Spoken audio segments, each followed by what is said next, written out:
Gold's stellar run, wobbly markets throughout the developed world, and very often a most unsatisfactory situation at the political level have made 2011 among the most exciting for financial analysts.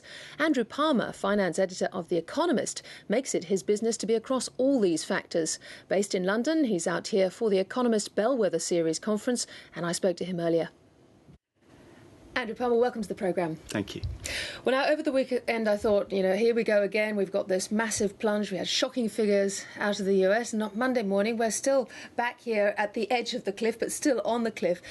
As the finance editor of The Economist, can you make some sense of all this? I'll try. I mean, it's clearly been a very, very difficult and worrying 4 weeks. I think to make sense of it depends on where you are in the world. So if you're in Asia, there's a case for being cautiously optimistic. If you're in America, there's a case for being cautiously pessimistic. And if you're in Europe, there's a case for being very worried indeed.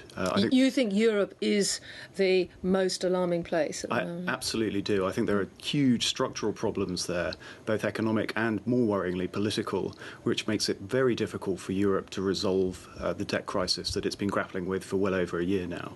What did you make of the meeting and the announcements between Nicolas Sarkozy and Angela Merkel last week? It fitted a pattern that we've seen for many months now, which is a sense of hope building up to a summit, only for a rather disappointing outcome. So what Europe needs is the kind of visionary leadership. In particular, they need a step, I think, towards fiscal integration. We have a collection of national entities working together, and what you're asking richer countries at the core of Europe to do is hand money to indebted, and in the eyes of those voters, profligate peripheral countries. That is politically very, very difficult. Nevertheless, it is probably the only way, bar a breakup of the Eurozone, for this to get resolved. And the Eurozone breaking up would be a significant event, a very disruptive event. It's not clear what that would mean, but it wouldn't be pretty.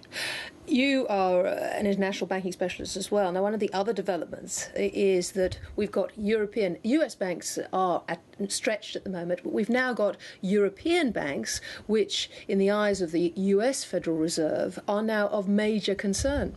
Yes, that's right. I mean, if you look at what the US banks have done versus the European banks since the crisis, the US banks have raised capital and reduced their reliance on capital markets for their funding. European banks have done hardly anything, certainly nothing like as much as the US banks, to protect themselves. They are stuffed full of sovereign debt, which is issued by governments, which are increasingly in the limelight. So in particular now we see Spain and Italy being focused on by the markets, people worrying whether their debt load is sustainable. And you see banking systems in those countries, and indeed the broader European economy, which are very, very exposed if anything goes badly wrong. And at the same time, you have low capital in case something does go wrong, and a reliance on short-term funding, which means that creditors to those banks can withdraw funding. We see that now. There are very, very significant strains in the European banking sector, which throws all of the onus on the European Central Bank to step in and be the provider of liquidity.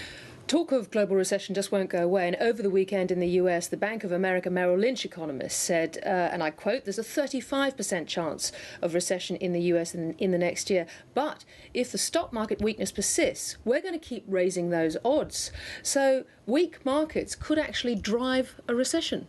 Yes, that's right. I mean, fear can feed on itself. It can hit confidence. It can make it hard for consumers to dip into their pockets and for businesses to spend too.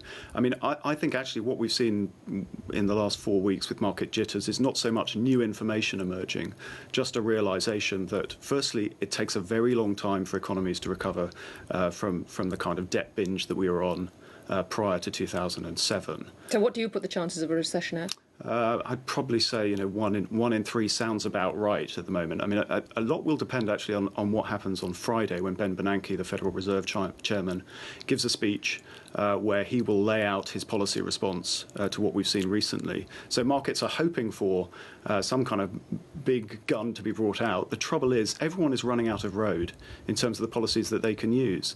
This so-called quantitative easing, which is printing money effectively to lower bond yields, that has diminishing returns, and we see that governments are under increasing pressure fiscally, so their ability to stimulate the economy is also reducing. And what about the investment outlook for Australia? I noticed in March, the Economist named Australia as the most overvalued property market in the developed world. How do we look to investors more broadly? I think in general, Australia looks much more attractive than other places. I mean, if you look at this economy, it has a reliance on an economy, China, whose growth prospects are, there are reasons to worry about it, but essentially it's robust.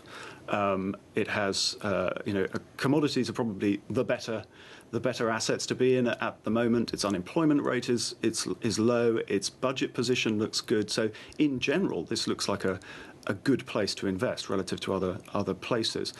All right, Andrew Palmer, well, your 2011 yearbook, I'm sure, will be mandatory reading. Thank you so much for coming up and talking to us. Thanks for having me.